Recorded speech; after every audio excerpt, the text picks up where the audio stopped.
Personally for me, I'm really excited with the group we've got, and I've played 11 games now, which I probably wouldn't have imagined would happen. So individually I'm really happy, and I think as a team we're growing each week, and even though we've had a couple of losses, there's lots of positives to take out of it, and I think as a group we're growing week by week and we'll get better from it. Does it matter that it's such a young team? I think we are young, yeah, but each week, you take something out of each week, and just looking at myself from round one to now, I think I've grown heaps as a player. I know the game plan better, I know my teammates better, and the more games we get into our young guys, I think the better we'll be. And you were following this rugby last night? I didn't watch it, but I heard the outcome, so a little bit disappointed, but we've got lots of guys that will step up to Nat's role, and I think we'll be okay. With that out, it just creates some more midfield minutes for yourself and otherwise. Just tell us how you cover that. Yeah, I guess there might be a few more minutes for me, but yeah, Sonny Walters might come through the middle, and Adam Chera might get a bit more of a run. So yeah, we've got the players to do it, so we'll be alright. Have you spoken about how you cover him, Andrew, yet? How you cover a player like Fife with him not being there? Well, yeah, he's a very good player, and he's a great leader, but we've got lots of great leaders and lots of great players in my opinion, so he will be missed, but I think we'll be fine without him. What's it like as a young player in this group? You lose a bit of experience, and do you feel like the younger players have had to take on a fair bit of responsibility this season already?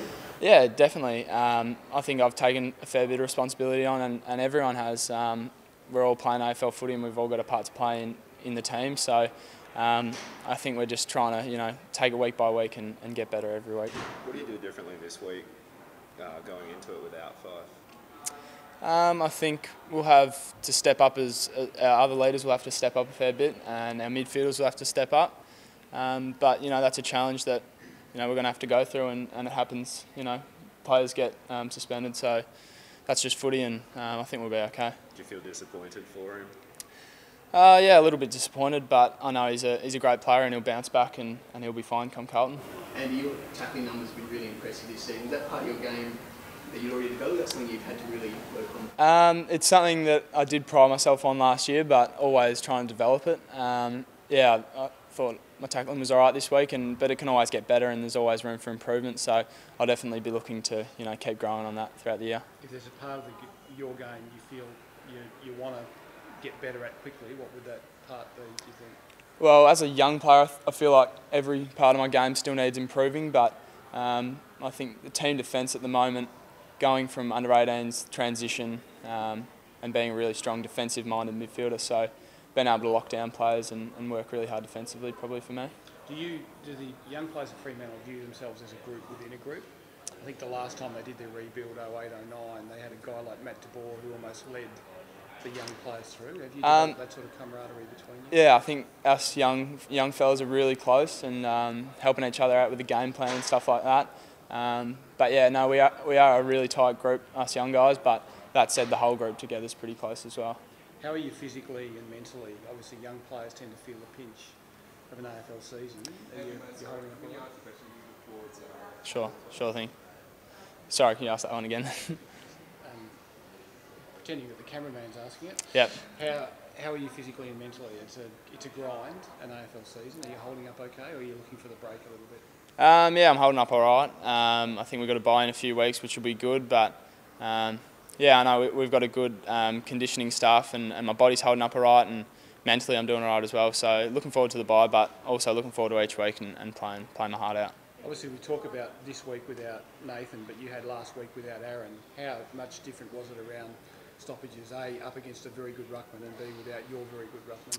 Yeah, it was tough, but then again, when those good players go down, there's opportunity for others. So Michael Aptness and Scott Jones came up and played their role, and it was a good challenge for them, but a really good experience. And although missing Sandy was really tough, we're just getting games into those younger guys and growing from it. And you got to deal with a few senior players axed last week. Again, it's pretty tough seeing those really good players sit out, but then we get our young guys that might not have had as much experience have a go, and I think we're just really growing from the experiences and becoming better and as a team from it. Is this the first time in a while you've been a part of a losing team? You've had quite a successful junior career. Yeah, I guess the last few years I've been lucky enough to be in pretty successful teams, but even though we might not be winning now, I feel like within a few years we'll be right up there. And you right into an AFL season now. What's the biggest challenge you've found so far, playing against bigger bodies and being part of the AFL system? Yeah, it has been pretty challenging. Probably the toughest thing, I've touched on it before, is transition. At under 18 level, you've got a few seconds before you really have to react, but here you've got legends of the game that have been doing it for ages, and you blink and they're down the other end. So I think that's the hardest thing, but also those big bodies crashing into you can be pretty tough, but I think I'm handling it all right.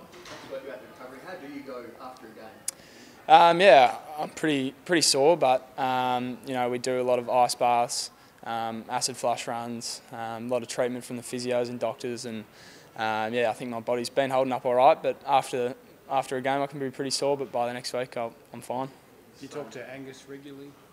Yeah, recently I've been talking to him. He's strung together a few good games, which is really good. Good to see him coming back from his head knocks, and now he's playing good footy. So really happy for him, and Melbourne are doing right as well. So it's good on him. Yeah. I've seen some pictures of Sticks and your family in the rooms after games. What's it like having that family atmosphere as well? Oh yeah, it's great. Obviously, mum and dad's still over in Melbourne, so I don't see them too much. But after a game, just seeing them after that, it's really good, and I love them both. So it's great. So in a few years, you hope Freo can be right up there. What needs to happen to bridge that gap? Yeah, I think it's a combination of our senior guys passing on that knowledge to our younger guys and growing as a group. We do have a lot of young players that are showing what they're made of, and I think it just takes consistency and effort and getting games into them, and it's growing as a group. I think you can only play games to get better at that. So I think it'll just take a few more games and we'll be all right. Pro's been hit by injury. What do you make of their midfield group and how they're going at the moment? Yeah, they have been hit by a bit of injury, but they're still a really classy outfit, and I think we'd love to just get the win and work really hard and take some things out of the Collingwood game that we could have done a bit better, but I think we should be okay, yeah.